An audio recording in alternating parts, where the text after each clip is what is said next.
일용직 근로자의 경우 상용직과 다르게 매일 근로하지 않기 때문에 실제 근로를 제공하는 날만 피보험 단위기간으로 인정받게 됩니다.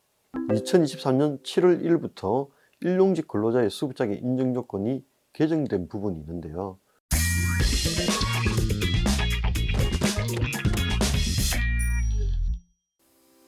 안녕하십니까. 고용노동부 고객상담센터 실업급여의 달인 정용섭 팀장입니다. 실업급여 영상 대부분은 상용직을 기준으로 설명하고 있죠. 이번에는 실업급여 업무를 할 때 제일 많이 들어오는 문의 중 하나인 일용직의 피보험 단위기간 180일에 대해서 설명드리겠습니다. 지난 시간에 피보험 단위기간에 대해 잠깐 설명을 드렸죠. 간단히 말씀드리자면 임금을 받은 유급일수라고 생각하시면 편합니다. 예를 들어 주 5일 근무하는 상용직의 경우에는 주휴 1을 더해야 되니까 한 주에 6일을 피보험 단위기간으로 보고 계산을 하면 되겠죠. 따라서 퇴사일로부터 소급하여 18개월 중에 유급일수가 180일 이상이 되면 실업급여 수급 자격준 피보험 단위기간 요건은 충족됩니다. 그러나 일용직 근로자의 피보험 단위기간 계산은 다릅니다. 일용직 근로자의 경우 상용직과 다르게 매일 근로하지 않기 때문에 실제 근로를 제공하는 날만 피보험 단위기간으로 인정받게 됩니다. 예시를 들어서 한번 볼까요? 일단 마지막 근로일로부터 18개월 기간 안에 피보험 단위기간 180일을 충족해야 하는 것은 똑같습니다.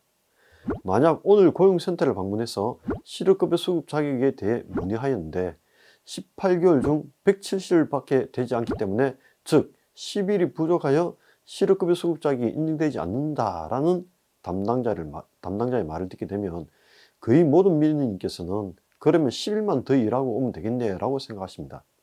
그런데 한 달 뒤에 다시 고용센터를 방문하셔서 10일 더 일하고 왔으니 이제 실업급여 신청하겠다고 하면 대부분 180일이 안 됩니다 라는 답을 받게 되는 경우가 많습니다. 이때 민원인께서는 화를 내시게 됩니다. 아니 지난번에 왔을 때 170일밖에 안 된다고 해서 10일 더 일하고 왔는데 그러면 180일 되지 않느냐고, 왜 안 되냐고 하시면서 화를 내시는 경우가 많습니다. 이러한 다툼이 발생하는 이유는 일용직 근로자의 피보험 단위기간 계산에서 180일을 충족해야 하는 것은 변함이 없는데 마지막 근로일이 변경되면서 18개월이라는 기간의 시작 시점이 달라지기 때문입니다. 알기 쉽게 제가 직접 보여드리겠습니다. 이걸 보시면 이해하시기 편할 겁니다. 지금 보시는 표와 같이 일용직 근로자가 2023년 6월 30일에 마지막 일용 근로를 하시고 7월 5일쯤에 실업급여 신청을 하러 고용센터를 방문하시게 되면 마지막 일한 6일부터 소급하여 18개월을 계산하면 2022년 1월부터 2023년 6월까지가 18개월이 됩니다. 그런데 표에서 다시 보시다시피 총 일용 근로일수를 합하면 170일이 되기 때문에 고용센터 실업급여 담당자가 180일에서 10일이 부족하므로 실업급여 수급자격이 인정되지 않습니다 라고 이야기할 것입니다. 여기서 대부분의 민원인께서는 그러면 10일만 더 일하고 오면 되겠네 라고 생각하시고 7월 달에 10일을 더 일하시고 180일 다 채웠다고 만족스럽게 고용센터를 방문하셔서 10일 더 일하고 왔다고 이제 180일 될 것이라고 이야기하시는데요. 이때 분명히 고용센터 담당자가 15일이 부족해서 안 됩니다 라고 할 겁니다. 15일 부족해서 안 된다는 말을 듣게 되면 화가 날 수밖에 없을 건데요. 분명히 지난번에 왔을 때 10일이 부족하다고 해서 10일 더 일하고 왔는데 이제 와서 5일이 더 늘어난 15일이 부족하다고 하느냐. 이게 기준기간 18개월의 시작 시점이 바뀌었기 때문입니다. 지난번에 6월 30일까지 일하시고 7월 달에 고용센터를 방문하셨을 때는 18개월의 시작 시점이 2022년 1월부터 2023년 6월까지 18개월이 맞습니다. 그러나 7월에 10일을 더 일하고 오셨기 때문에 18개월을 소급하게 되면 2022년 2월부터 2023년 7월까지가 18개월이 된다는 것이죠. 즉 2022년 1월에 일한 15일은 포함되지 않기 때문에 15일을 빼면 165일밖에 되지 않습니다. 그렇기 때문에 꼭 기억해 둬야 할 것이 마지막 일한 날로부터 소급하여 18개월 중에 180일이 되지 않는다면 그 다음 달부터 며칠을 더 일해야지만 180일 이상이 될 것인가를 계산해야 합니다. 기준기간 18개월의 시작월에 며칠 일했는가를 보시고 그 기간이 빠지는 것까지 계산해서 추가적으로 일용 근로일수를 더 채워야지만 180일의 요건을 맞출 수 있습니다.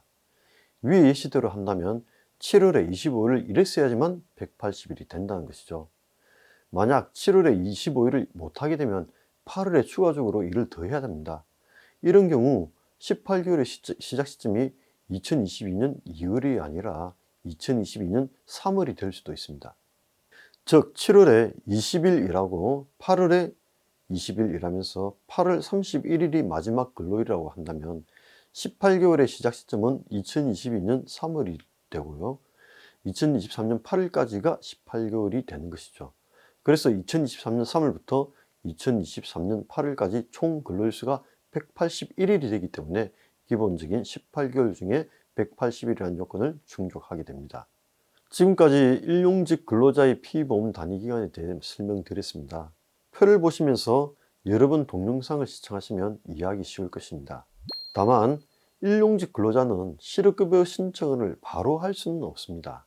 2023년 7월 1일부터 일용직 근로자의 수급자격 인정 요건이 개정된 부분이 있는데요.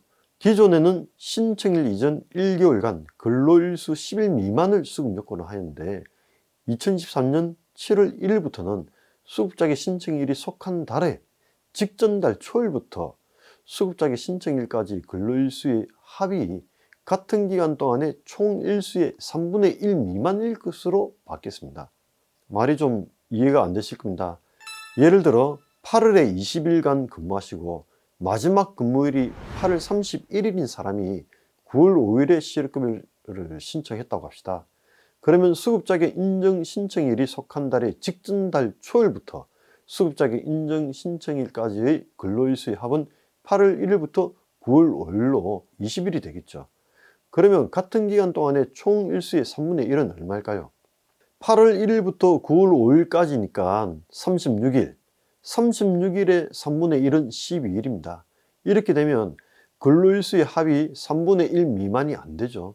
실업급여 신청해도 받을 수 없는 것입니다. 그렇다면 9월 30일에 실업급여를 신청하면 될까요? 근로일수는 똑같이 20일이죠.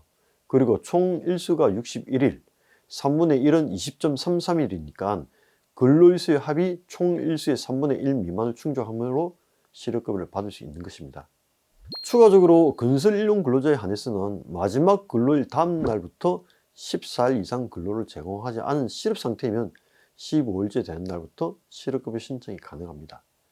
즉 앞의 예시에서와 같이 8월 31일이 마지막 근로일이라고 한다면 9월 1일부터 9월 14일까지 14일 동안 일을 하지 않은 실업 상태였다면 9월 15일부터 실업급여 신청이 가능하다는 것입니다.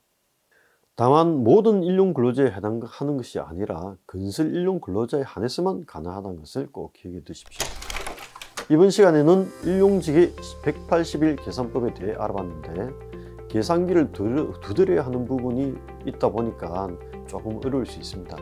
그러시면 달력을 옆에 두시고 영상에서처럼 직접 표를 그려가면서 계산하시면 보다 쉽게 따라오실 수 있을 것입니다. 그럼 다음에 또 다른 영상으로 찾아오겠습니다. 감사합니다.